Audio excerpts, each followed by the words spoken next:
Ya, ini berbagi pengalaman di Chevrolet Captiva diesel saya. Ya, ini saya pakai sudah lama dan ini NFL ya, NFL tahun 2010. Kita lihat depannya kan. Nah, ini non facelift atau NFL. Nah, saya ingin bercerita sedikit yang terkait dengan ubahan yang di mesin, khususnya di bahan bakar yang kalau nggak diubah sangat mengganggu, yaitu posisi filter solar yang biasanya di bawah sana tuh. Biasanya kalau kita bersih-bersih kemudian ganti filter solar, ini nih yang cadangan radiator kan harus diambil.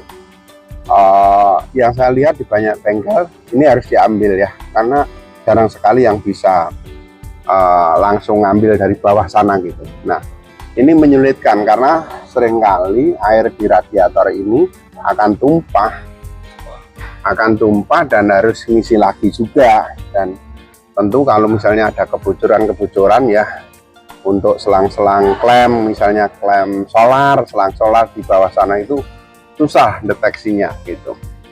Makanya hal yang pertama yang terkait dengan saluran BBM ini kita robah sedikit ya, kita tambah ya, bukan kita robah. Nah, kita robahnya apa? Ada dua spare part yang saya pakai, yaitu filter solar ya, kemudian yang kedua separator solar ya. Dimana saya letakkan, bukan di sana lagi, supaya pada saat kita cleaning atau kita tune up nggak perlu bongkar-bongkar, tapi saya taruh di luar gitu. Dimana letaknya? Teman-teman lihat, saya letakkan di sini nih, di depan ini, di sini.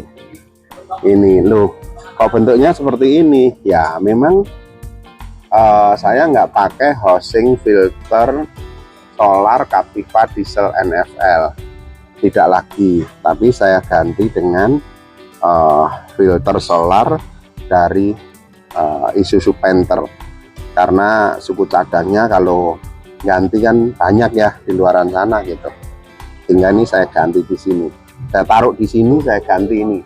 Nah, untuk menjamin supaya solar busuk bisa diminum oleh Captiva, nah ini saya tambahkan sebelum masuk ke filter solar ini. Nah, ini saya tambahkan, ini adalah separator solar ya, dimana fungsinya ini adalah memisahkan antara air ya dan solar. Jadi airnya akan jatuh ke bawah sehingga bisa kebuang. Di sana ada putih-putih kan, ada putih-putih ini ya, ada putih-putih itu nanti bisa diputer, kemudian airnya dibuang, sehingga air akan mengalir nih. Ini kan yang dari selang di sini ya, dari selang yang dari filter solar yang aslinya, ini kita ambil ke sini ya, kita masukkan ke separator ini kan, kita masukkan separator ini, kemudian solar dari separator kemudian kita tarik ke sini nih. Nah, terserah ini teman-teman mau pasang di mana, terserah, ini suka-suka ya. Ini kan cuman apa ya, inovasi untuk menyederhanakan supaya perawatan Captiva itu nggak serumit yang biasanya. Nah, ini juga saya buka, ini covernya saya buka karena apa? Karena ya menurut pendapat saya pribadi ini, kalau terbuka seperti ini sih gampang ngerawatnya. Misalnya ada kebocoran di injektor 1, 2, 3, 4, biasanya kan ring-ringnya ini basah, itu langsung bisa kedeteksi kan gitu. Kemudian ada kebocoran yang paling resisten kan, kebocoran di selang-selang menuju turbo ke intercooler. Ini kalau bocor sedikit saja, bocor kecil saja, ini misalnya nggak kenceng, itu ini akan ngempos nanti apa itu di knalpot itu akan keluar ya asapnya terlalu hitam itu biasanya hanya bocor dikit-dikit, makanya selang-selang ini nih, ini nggak boleh bocor sama sekali ya.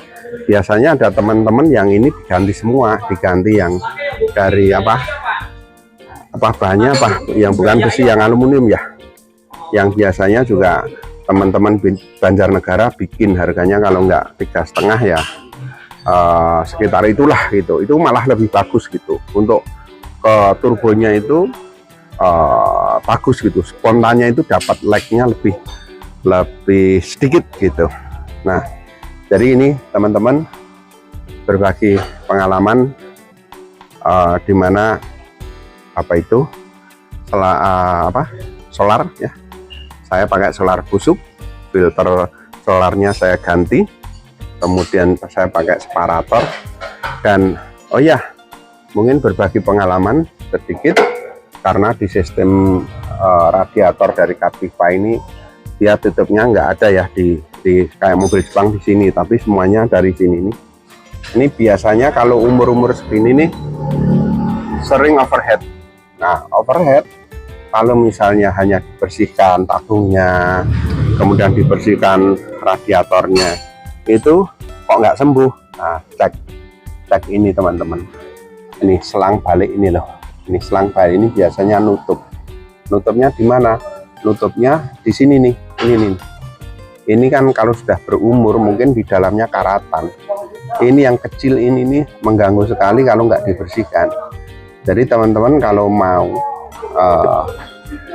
Captiva tercintanya ini nggak overhead, pada saat membersihkan radiator ini juga dibersihkan sebersih-bersihnya sampai sini kan, sebersih-bersihnya. Nah, ini sambungan di sini itu biasanya kerak-kerak itu ada, apalagi juga hati-hati yang di bawah sana.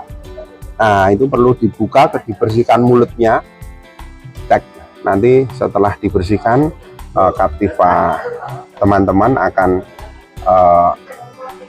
dingin ini di indikator suhu mesinnya, nggak terlalu panas dan tidak terjadi overhead.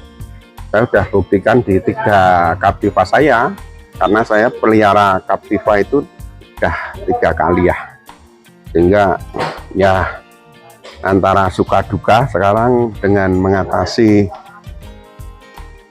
persoalan-persoalan di Captiva ini kemudian bisa kita minimalkan. Oke, ini mumpung tadi barusan di servis, saya ganti filter solar, kemudian saya ganti separator karena kemarin kualitas separatornya itu jelek. Jadi jangan sekali-kali pakai separator ini yang KW ya, tapi cari yang ori, karena tekanan Captiva dari fuel pumpnya itu tinggi sekali, sehingga jangan sampai pecah. Kalau pecah malah bermasalah. Cari yang ori asli, mungkin dari Mitsubishi Canter atau apa ya, yang fungsinya untuk memisahkan antara solar dan air. Baik, itu aja teman-teman, saya siaran langsung dari bengkel Pak Rianto Mojosongo Solo. Ini lokasinya dan ini orangnya Pak Rianto. Pak, ini penonton YouTube saya. Ini kalau misalnya pengen mengasih separator di Captiva dan juga di ngasih filter solar, ganti filter solar ya Pak ya. Ini teknisnya bisa enggak Pak? Bisa. Gimana Pak? Jelasin dikit. Ya itu kalau mau diganti ya nanti nambah selang, terus sama bikin dudukan. Ini kita bicara yang solar, filter solar. Filter solar itu loh. Okay. Yang pakai separator sama itu loh, sama filter solar itu loh. Oh iya. Ya toh, itu nanti dari selang dari pusatnya itu nanti tambah selang toh ke separator dulu, baru nanti ke filter solarnya. Loh, Pak. Selama ini ada keluhan nggak Pak yang sudah dipasang? Selama ini enggak pernah. Oh, iya. Masih bagus-bagus saja. Kalau ada kebutuhan, telepon ke nomor berapa? Bicara sendiri Pak. Kalau mau pasang ya 085 225 731 448 Pak Rianto. Oke Pak Rianto, terima kasih.